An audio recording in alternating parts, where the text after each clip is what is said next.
లేదంటే ఈ గేయాలు వీటన్నిటికి సంబంధించి కొంత కేసీఆర్ గారి మార్క్ అనేది ఇక్కడ ప్రధానంగా చర్చ జరుగుతుంది. అసలు బీజేపీ ఎలా చూస్తుంది ఈ విషయాన్ని?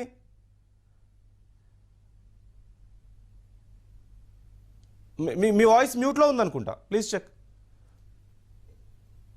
సారీ నమస్కారం అండి అందరికీ. నమస్కారం. భారతీయ జనతా పార్టీ ఈ యొక్క అంశంలో ఎటువంటి ఒక అభిప్రాయాన్ని కూడా వ్యక్తం చేయలేదు. కాకపోతే యొక్క రాష్ట్రంలో ఈ యొక్క ప్రాంతంలో పాలించినటువంటి కాకతీయుల చిహ్నాన్ని, ఆ తోరణాన్ని తొలగించేద్దాం ఒక అభిప్రాయం మాత్రం చెప్తాం. అయితే ఇక్కడ దశాబ్ది ఉత్సవాలు జరుపుతుంది ఈ సర్కార్. చార్మినార్ పరిస్థితి ఏంటి మరి? దశాబ్ది ఉత్సవాలు దేనికోసం అండి? ఆ పాత సర్కార్ తీసుకున్న నిర్ణయాలకు భిన్నంగా వ్యతిరేకంగా మార్చేసి మా యొక్క మార్పును పరిచయం చేయడం కోసం యొక్క ఉత్సవాలా, లేదా ఈ యొక్క ఉద్యమం ఎంతకాలం నడిచింది, ఉద్యమంలో ఎంతమంది ప్రాణాలు కోల్పోయినారు, ఉద్యమం రూపు దాల్చడానికి కారణం ఏంటి, దీని చరిత్ర ఈ యొక్క దశాబ్ది ఉత్సవాల సందర్భంగా ఈ తెలంగాణ ప్రజలకు పైపెచ్చు యంగ్ జనరేషన్ వాళ్ళకు తెలపాల్సిన అవసరం ఉందా లేదా అని ఒక్కసారి ఆలోచించారు.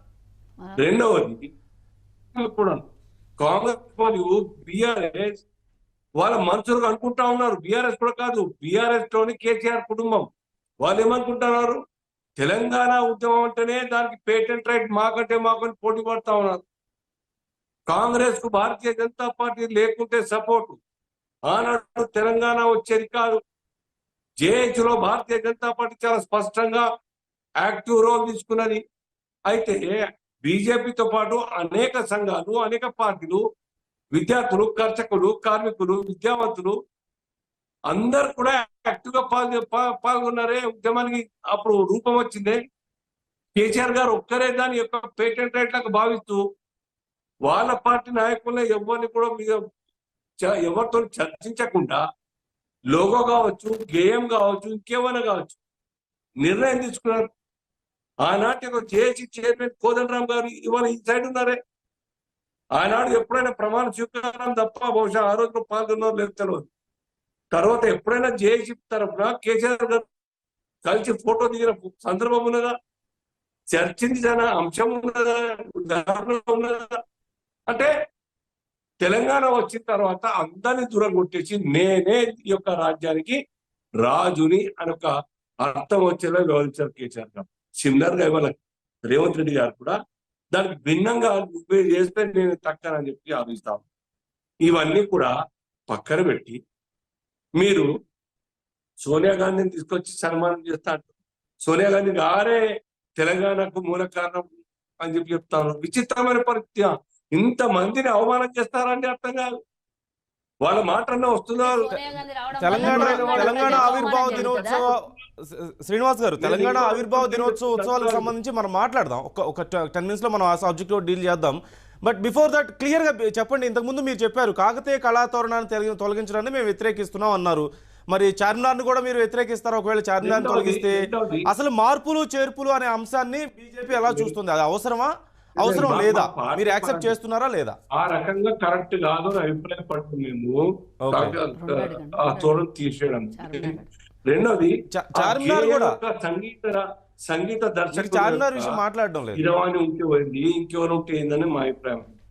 దాన్ని అనవసరంగా రాజత్వం చేయకండి. ఈ ఉత్సవాల యొక్క స్వరూపం ముందర పెట్టండి. మీరు ఉత్సవాలు ఏ రకంగా జరపాలి, ఆ ఉత్సవాల డయాస్ మీదకి వెళ్ళి ముఖ్యమంత్రి గారు రాష్ట్ర ప్రజలకు ఏం విజన్ చూపించబోతా ఉన్నారు. 6 మాసాలకు పరిపాలన, అంతకుముందు 10 సంవత్సరాలకు పాలన, రాబోయేటువంటి కాలంలో ఏ రకంగా తెలంగాణ తీర్చిదిద్దాలని ఒక ఆలోచన మీకున్న విషయం.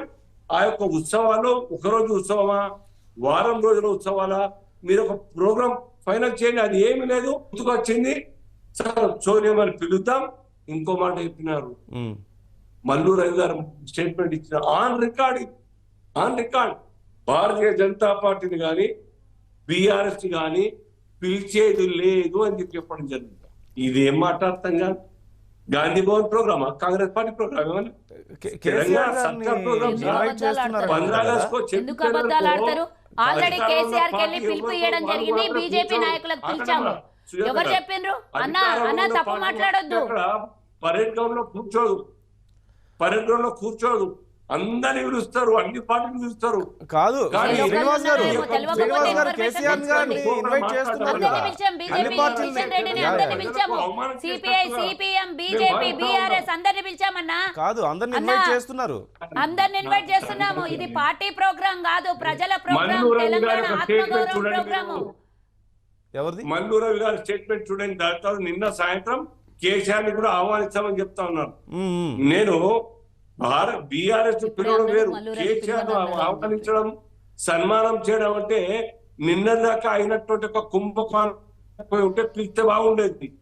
కుంభకోణాతోని మొత్తం కూడా తెలంగాణలో అవుట్ చేసింది, దివాలా తీసి తెలంగాణ పరువు తీసినారు.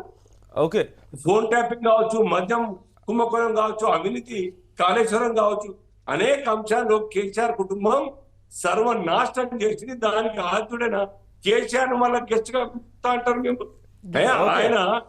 ఆయన పెద్ద శ్రీనివాస్ గారు, శ్రీనివాస్ గారు ఒక్క 10 నిమిషాల్లో ఈ అంశం గురించి ఇంకొంచెం క్లియర్ గా మాట్లాడదాం. ముందు మనం తీసుకున్న టాపిక్ ఫినిష్ చేద్దాం. Please just give me 5 minutes. నేను ఈ అంశం గురించి మాట్లాడతాను. యా